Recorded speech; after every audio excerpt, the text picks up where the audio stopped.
हस्तिनापुर की विशाल सभा में एक दिन अर्जुन अत्यंत व्याकुल बैठे थे। महाभारत का युद्ध समाप्त हो चुका था, परंतु उनके मन में एक गहरी पीड़ा थी। अपने ही संबंधियों, गुरुओं और मित्रों के विरुद्ध युद्ध करने की याद उनके हृदय को बार बार विचलित कर रही थी। अर्जुन ने कृष्ण से कहा, कृष्ण, जीत तो मिल गई, पर मन से मैं हार गया हूं।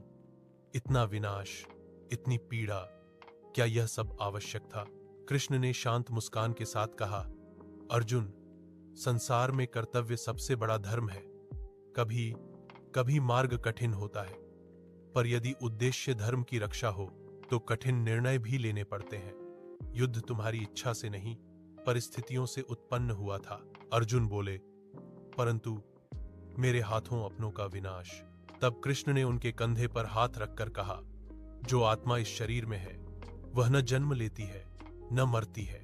शरीर मात्र वस्त्र की तरह है, जिसे आत्मा समय समय पर बदलती है। तुमने किसी को नहीं मारा, केवल उनके शरीरों को मुक्त किया है।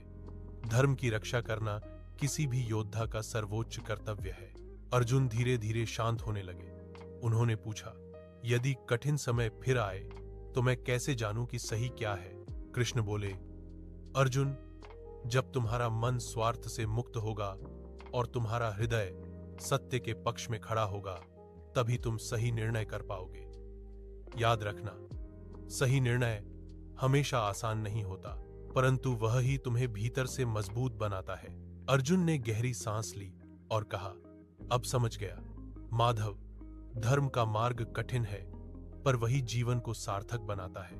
कृष्ण मुस्कुराए, और यही महाभारत का सबसे बड़ा संदेश है।